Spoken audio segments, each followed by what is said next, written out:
और ईरान ने रात में उसका पलटवार बहुत बुरी तरीके से किया है। कतर पे, यूएई पे, सऊदी अरब पे, तीनों की फैसिलिटीज पे अटैक किया।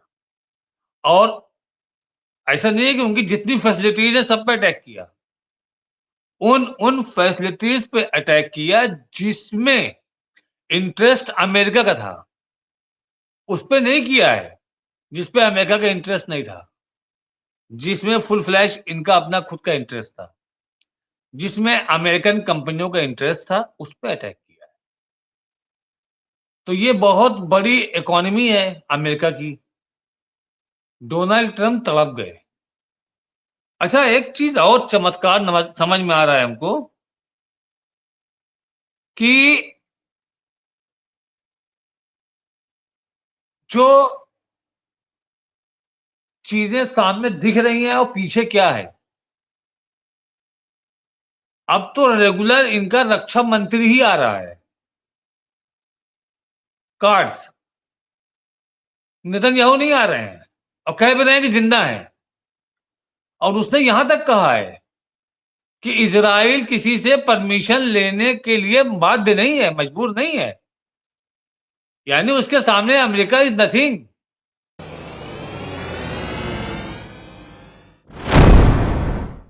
और आज मैं सोच रहा हूं कि राशिद रिजवी साहब से अपडेट लूं।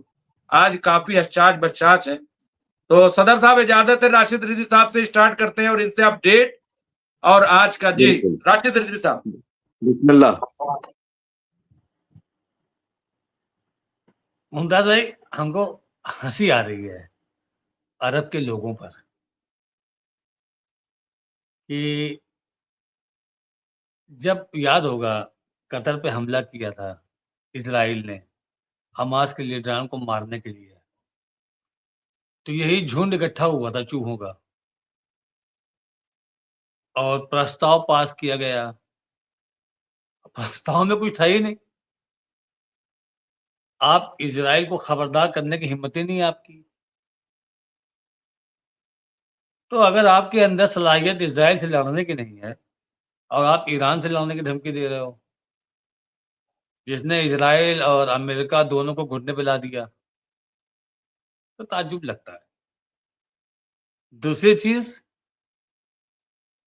जो हमले किए हैं ईरान ने, उसकी निंदा की इन लोगों ने। एक ज्वाइंट ड्राफ्ट हुआ, उसमें ये सारे 12 देश के लोग थे, जिसमें हमारा खैराती पाकिस्तान भी था, जबकि वो ना लेने में एक, ना देने में दो। छोटे छोटे पटाखे टाइप का बना के रखा होगा न्यूक्लियर, बस उसी के दम पे फुदक रहा है। और ये वही पाकिस्तान है जिसके एक जहाज को आने दिया था अभी 4 दिन पहले। तो इसके विदेश मंत्री ने, या मुनीर ने, नहीं सॉरी, विदेश मंत्री ने ही थैंक यू बोला था। आज वो पहुंच गया निंदा प्रस्ताव करने। ज्यादा नहीं, 5 दिन जहाज नहीं आने देंगे, तलवे चाटने लगेगा इधर। वो कोई बड़ी चीज नहीं है। तो ये लोगों ने निंदा प्रस्ताव पास किया। लेकिन आप बताइए, जब ईरान पे हमला हुआ, 170 से ज्यादा बच्चियां स्कूल में मारी गई, तब इन लोगों ने कोई निंदा प्रस्ताव पास किया था? फौरन मीटिंग बुला लेते कि ये गलत किया इजराइल ने, ये गलत किया अमेरिका ने। शुरू से अमेरिका को बोलता जा रहा था ईरान, और इन अरब देशों को बोलता जा रहा था कि मैं तो हमला नहीं करूंगा, और अगर हम पे हमला हुआ तो जवाब ऐसा मिलेगा कि सरप्राइज हो जाओगे। ये सिंबॉलिक अटैक नहीं रहेगा, ये एक रीजनल वॉर हो जाएगी। अब आज वो वॉर रीजनल हो गई। और ये भी कहा कि अगर हम पर अटैक हुआ तो जो भी मिडिल ईस्ट में एयर बेस है अमेरिका के, या जो भी एसेट हैं, हम उन पे भी अटैक करेंगे। वो ईरान ने किया। हमको तो नहीं लगता कि ईरान ने कुछ नया किया है। सबसे ज्यादा यूएई पे किया। आज एक साहब बोल रहे थे, अरे उसको एयरपोर्ट पे करने की क्या जरूरत थी, होटल पे करने की क्या जरूरत थी। तो हमने कहा भाई एयरपोर्ट के बेसमेंट में मोसाद का बहुत बड़ा हेडक्वार्टर था। मुमताज भाई, दुबई के एयरपोर्ट के बेसमेंट में मोसाद का हेडक्वार्टर चल रहा था। तो उस हेडक्वार्टर को धराशायी करने के लिए अटैक कहां किया जाएगा? क्या कोई ऐसी मिसाइल है जो जमीन के अंदर अंदर जाए? पानी के अंदर अंदर समझ में आती है, जमीन के अंदर अंदर वाली कौन सी मिसाइल है? तो जाहिर सी बात है, आपने उसी की अटैक किया तो जाहिर सी बात है एयरपोर्ट पे अटैक होगा। और वो नीचे तक जा करके पूरे हेडक्वार्टर को उड़ा दिया। फिर एक होटल के पास सीआईए का ऑफिस था, उस पर अटैक किया।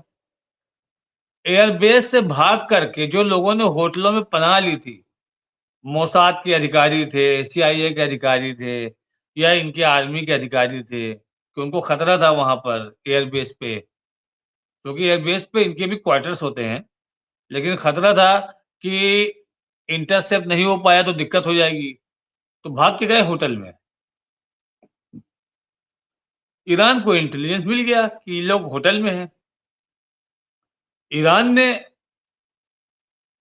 होटल के उसी फ्लोर पे, उसी रूम की विंडो के थ्रू मारा है, विंडो से घुसा है अंदर। तो ईरान ने कुछ नया नहीं किया, ईरान ने वही किया जो वो कहता आ रहा था। और ताज्जुब की बात ये देखिए, कमाल की बात देखिए, अब्बास आराची आज भी कहते हैं न्यूक्लियर को लेकर के, जब उनसे पूछा गया कि आज आपका न्यूक्लियर को लेकर स्टैंड क्या है, उन्होंने कहा वही स्टैंड है जो मेरा पहले था। तुलसी गबार्ड जो इनकी इंटेलिजेंस की हेड है, आज उनकी कांग्रेस के सामने बैठक थी, हाजिर हाजिरी थी। उनसे सवाल किया गया तुलसी गबार्ड से, क्या आप ये बताइए, क्या आपको पता था कि अटैक होने वाला है? बोली नहीं, लेकिन कुछ इंटेलिजेंस से रिपोर्ट आ रही थी कि ईरान अमेरिका पर अटैक कर सकता है। तो क्या आपके पास इतनी जानकारी है कि उसके पास 14,000 किलोमीटर का आईसीबीएम है, मिसाइल है? कहा नहीं। कहा लेकिन जो डायरेक्टर साहब जोए साहब ने तो ये कहा था कि ऐसा कोई इनपुट नहीं है, वो टेररिज्म डिपार्टमेंट देखते हैं। तो ये आपके पास इनपुट कहां से आया? तो ये किसी भी तरीके से बचाने की कोशिश कर रही थी। और उन्हीं का एक स्टेटमेंट तुलसी गबार्ड का उन्होंने सामने रख दिया, जिसमें वो पानी बार बार पी रही थी। कहा आप ही के स्टेटमेंट में है कि ईरान के पास ऐसा न्यूक्लियर जैसा कोई वेपन नहीं है और न वो उसके तरफ जा रहा है, तो ये अटैक करने का रीजन? तो कहा कि वो अमेरिका पर अटैक करना था उसको, कहा उसके बाद आईसीबीएम है, कोई जानकारी नहीं। तो डोनाल्ड ट्रंप को कांग्रेस है वो भी नहीं बचा पा रही है। पेंटागन ने 200 अरब बिलियन डॉलर की डिमांड की है, 200 बिलियन डॉलर की डिमांड की है। अब बताइए आप, 200 बिलियन डॉलर कांग्रेस इनको देगी नहीं, ये तो श्योर है। पेंटागन ने कहा जिस तरीके से जंग खींच रही है उस हिसाब से आपको हमको इस युद्ध में 200 बिलियन डॉलर की जरूरत है, और कांग्रेस इसको देगी नहीं, तो कितने दिन अमेरिका टिकेंगे? कल जो उसके गैस पे अटैक हुआ है ईरान के, और ईरान ने रात में उसका पलटवार बहुत बुरी तरीके से किया है, कतर पे, यूएई पे, सऊदी अरब पे, तीनों की फैसिलिटीज पे अटैक किया। और ऐसा नहीं है कि उनकी जितनी फैसिलिटीज है सब पे अटैक किया, उन उन फैसिलिटीज पे अटैक किया जिसमें इंटरेस्ट अमेरिका का था, उस पे नहीं किया है जिसपे अमेरिका का इंटरेस्ट नहीं था, जिसमें फुल फ्लैश इनका अपना खुद का इंटरेस्ट था, जिसमें अमेरिकन कंपनियों का इंटरेस्ट था, उस पे अटैक किया है। तो ये बहुत बड़ी इकोनॉमी है अमेरिका की। डोनाल्ड ट्रंप तड़प गए। उन्होंने अपने ट्रूथ पोस्ट पे डाला, अब बोलता है झूठ है, नाम रखे अपनी एप्लीकेशन का ट्रूथ, उस पे डाला। डालने के बाद उसने कहा कि मुझको तो पता ही नहीं था कि नेतन्याहू इजराइल ऐसे, नेतन्याहू नाम नहीं लिया, इजराइल ऐसा करेगा। मुझको तो नहीं पता था कि इजराइल ऐसा करेगा, एक चीज। दूसरा, मिडिल ईस्ट की हालात देखते हुए गुस्से में इजराइल ने ऐसा किया। तो क्या गुस्सा सिर्फ इजराइल को आ सकता है, ईरान को नहीं आ सकता? क्या उसके पास गुस्से का कॉपीराइट है और किसी के पास नहीं है? लेकिन मैं उसको मना कर दूंगा। लेकिन वॉशिंगटन पोस्ट छाप रहा है कि डोनाल्ड ट्रंप से परमिशन ली गई है। देखिए, एक चीज आपको मैं बता दूं, जिस तरीके से नरेंद्र मोदी को शर्मिंदा कर रहा है डोनाल्ड ट्रंप, उसी तरीके से नेतन्याहू डोनाल्ड ट्रंप को शर्मिंदा कर रहा है। अब अगर वो चाहता तो पेंटागन की रिपोर्ट को दबा देता। पेंटागन में इजराइल लॉबी बैठी हुई है, वॉशिंगटन पोस्ट में भी इजराइल लॉबी बैठी हुई है। तो आप ये देखिए कि इजराइल लॉबी ही ट्रांसफर कर रही है मैसेज कि नहीं, इजराइल अकेले नहीं है इसमें, डोनाल्ड ट्रंप भी इन्वॉल्व है। इनको पता था, अब वो फंसा रहा है इनको। अब इनके पास कोई जवाब नहीं उसका। और वॉशिंगटन ने छापा है पेंटागन के सोर्स से। ये भी आप देखिए कि पेंटागन के रिकॉर्ड के हिसाब से पहले इनसे परमिशन ली गई तब अटैक हुआ है। अब वो भी इसलिए हुआ है ताकि उन पे किसी भी तरीके का दबाव बनाया जा सके। तो मुमताज भाई, ये ना इधर के हो पा रहे हैं ना उधर के हो पा रहे हैं। अच्छा, एक चीज और चमत्कार समझ में आ रहा है हमको कि जो चीजें सामने दिख रही हैं और पीछे क्या है। अब तो रेगुलर इनका रक्षा मंत्री ही आ रहा है, कार्ड्स। नेतन्याहू नहीं आ रहे हैं और कह भी रहे हैं कि जिंदा है। और उसने यहां तक कहा है कि इजराइल किसी से परमिशन लेने के लिए बाध्य नहीं है, मजबूर नहीं है। यानी उसके सामने अमेरिका इज नथिंग। हमारा सपोर्ट करना तुम्हारी मजबूरी है। ये आप देखिए, ये खेल हो रहा है अमेरिका के साथ।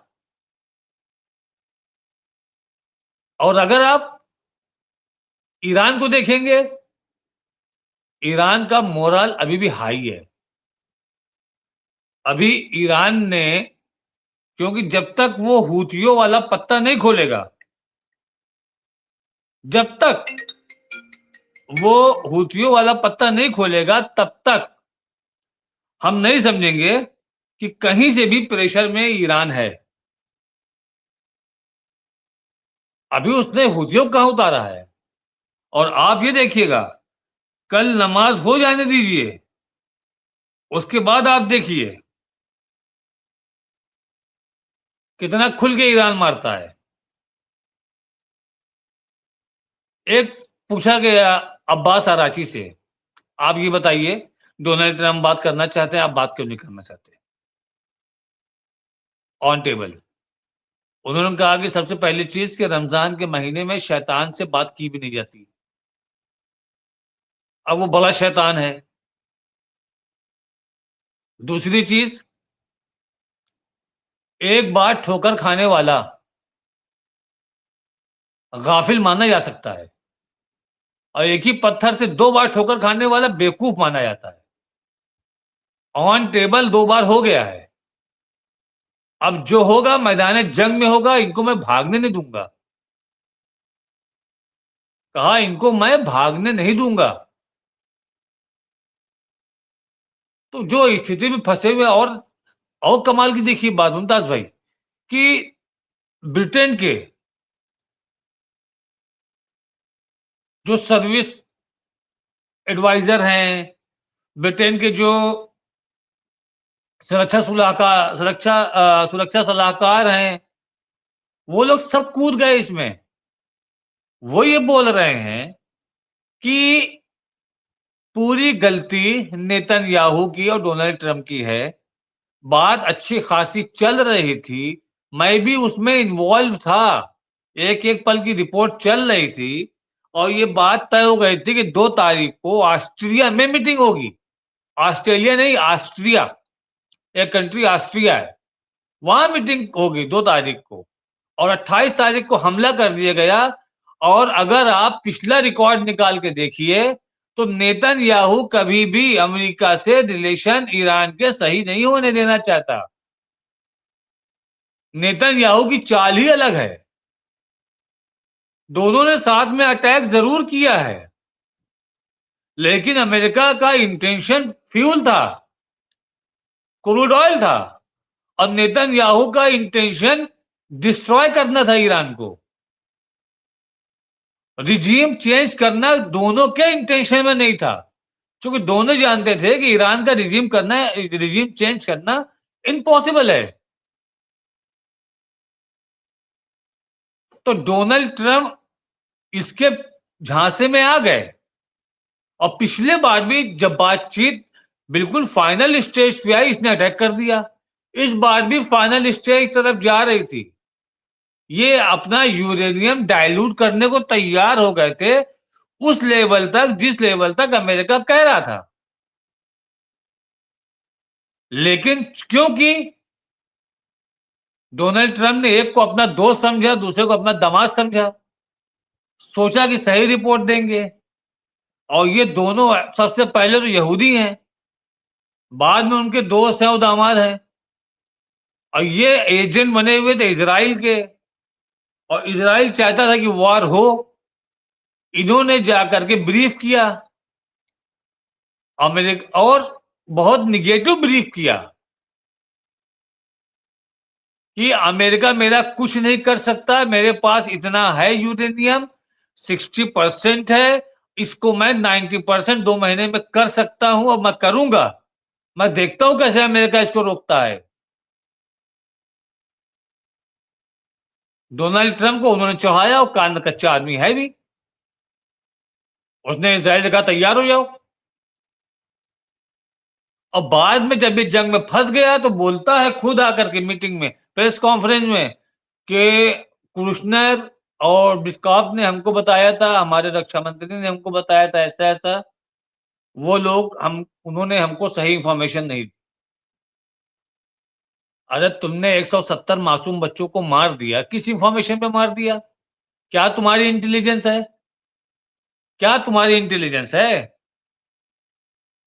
एक आदमी सड़क पे घूम रहा है, टहल रहा है, उसको आप मार देते हो, कहते हो मेरा मोसाद इतना एक्टिव है, वो तो एकदम घुस के मारता है। अरे एक चीज पता है कि शाम को 5 बजे से लेकर के 7 बजे तक एक जगह पे जाके दर्स में बैठते हैं खामनाई साहब, वहीं नमाज पढ़ाते हैं, वहीं नमाज भी होती है, वहां दर्स भी चलता है। इसमें कोई इंटेलिजेंस जरूरत नहीं है, आप भी जाकर मार दिया, इसमें क्या इंटेलिजेंस? सब खुद अलग ऐलान है, लोग सड़क पर टहल रहे थे, अलग ऐलान है। वो अपनी बेटी के यहाँ गए, लारी जानी साहब, कौन सा छुप के गए? वो ब्लैंकेट ओढ़ के खुलेआम गए। बिल्कुल